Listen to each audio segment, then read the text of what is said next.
the Vedic classes. I am once again in front of you with my new tense, that is past perfect tense.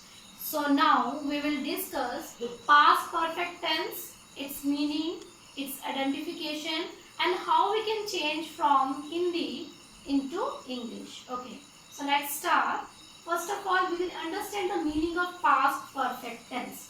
Past mean बीता हुआ, ठीक है, जो पिछला time बीत चुका है, और परफेक्ट ऐसी एक्टिविटीज जो हम कर चुके थे इन द पास्ट. ओके, जैसे हम खाना खा चुके थे, सो चुके थे, जा चुके थे, पढ़ चुके थे, खेल चुके थे. इट मीन्स ऐसी एक्टिविटीज जो हम कंप्लीटली कर चुके थे लेकिन in the past. Okay, present perfect में हम at the present moment activity कर चुके होते हैं और पास्ट परफेक्ट में हम इन द पास्ट वो एक्टिविटी कर चुके थे. ओके, कुछ एग्जांपल्स हैं, उनकी तरफ देख लेते हैं. जैसे चुका था, लिया था, चुके थे, चुका था, ठीक है, चुका था, चुका, चुकी थी, ठीक है, चुका था. तो इसमें आप देख सकते हो कि चुका था, चुके थे, चुकी थी, लिया था, लिए थे, ऐसे वाले जो वर्ड्स हैं लास्ट में आते हैं, तो इनकी आइडेंटिफिकेशन क्या होगी? चुका था, चुकी थी, चुके थे, लिया था, ठीक है, और लिए थे. ये आ जाएगी इसकी आइडेंटिफिकेशन. और इसका रूल क्या है, इसके लिए हम यूज क्या करते हैं? बहुत सिंपल है. We will use had plus third form of the verb. Okay, सारे सेंटेंसेस में हम एक ही हेल्पिंग वर्ब यूज करेंगे, वो है हैड और साथ में third form of the verb. Okay, so let's start to translate from Hindi to English. वह अपनी पढ़ाई पूरी कर चुका था. इट मीन्स ये एक्टिविटी पास्ट में हो चुकी थी. वह के लिए हम क्या यूज करेंगे? He. Then we will use had. He had पढ़ाई पूरी कर चुका था, तो पूरे करने को क्या बोलते हैं? Completed. He had completed his study. He has completed his study. वो अपनी पढ़ाई पूरी कर चुका था. उसने रात का खाना खा लिया था. It means एक्टिविटी पास्ट में हो चुकी थी. He लिया था, है ना, उसने रात का खाना खा लिया था. He had taken his. रात के खाने को क्या बोलेंगे हम? डिनर. ओके, क्या होता है? Dinner, breakfast, lunch and dinner. हम पतंग नहीं उड़ा चुके थे, तो ये क्या है? Negative statement. Here we will use not with had. Okay, had के साथ हम नॉट यूज करेंगे.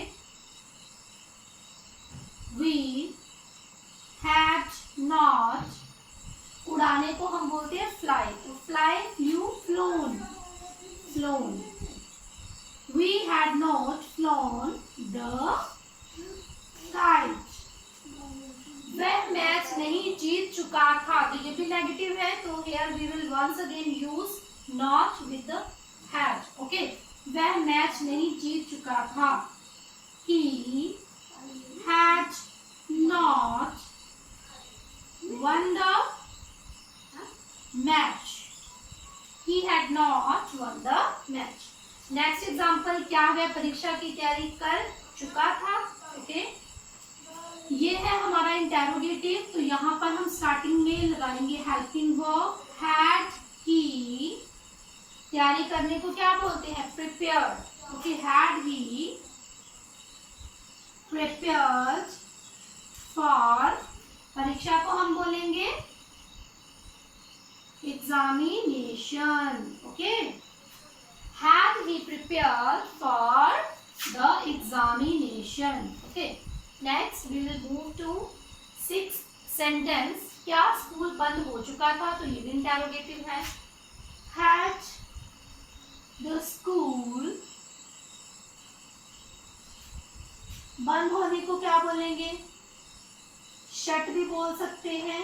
ओके, और क्लोज भी बोल सकते हैं, क्योंकि शट की क्या होती है? Third form shut, shut, shut. Okay, तो क्लोज की क्लोज्ड, क्लोज्ड। वह स्टेशन पर पहुंच चुका था। पहुंचने को हम बोलते हैं arrive. He had arrived at the station. He had arrived at the station.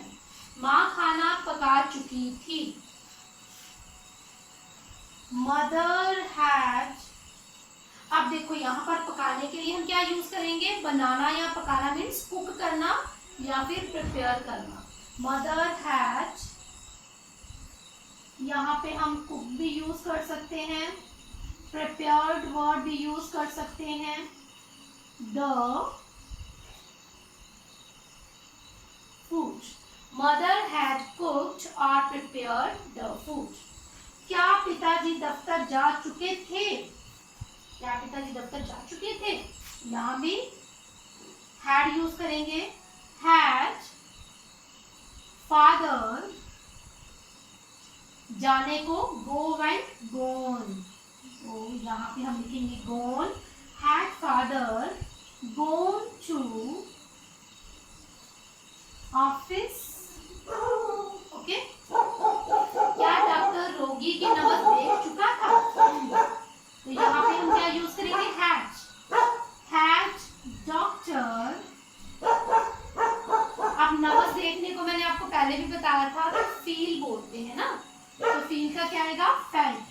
Felt the pulse of patient. Had doctor felt the pulse of patient?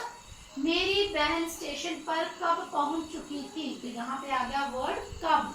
कब के लिए हम यूज करेंगे when। When my sister had, पहुंचने को बोलेंगे arrived at the station। Arrived word भी use कर सकते हैं, ओके। और हम यहाँ पर रीच्ड वर्ड भी यूज कर सकते हैं। वह सफलता कैसे प्राप्त कर चुका है? कैसे, कैसे means how. How he had, प्राप्त करना get, got. How he had got the success. How he had got the success. तो ये थी इनकी translation from Hindi to English. अगर हमें कोई सेंटेंस इंग्लिश में गिवन हो, ठीक है, तो उसकी हेल्पिंग वर्ब और वर्ब को देखकर हम आइडेंटिफाई कर सकते हैं ये कौन सा वाला टेंस है, ओके। अगर हैड लगा हो और साथ में थर्ड फॉर्म लगी हो, अगर हैड लगा हो थर्ड फॉर्म लगी हो, अगर हैड लगा हो थर्ड फॉर्म लगी हो, हैड के साथ थर्ड फॉर्म लगी हो, ओके, तो हम कह सकते हैं कि this is past perfect tense. ठीक है, ये कौन सा है? Past perfect tense. अगर हैव लगा होगा, थर्ड फॉर्म लगी होगी तो वो होगा प्रेजेंट परफेक्ट, ओके। अगर लगा होगा हैड के साथ थर्ड फॉर्म तो वो होगा हमारा पास्ट परफेक्ट। ठीक है, हैव वाला प्रेजेंट और हैड वाला past perfect tense, okay. I hope you all understood how to change, how to translate a tense from Hindi to English. I hope you all like this video. Okay, we will meet in our next video. Till then, bye bye and take care.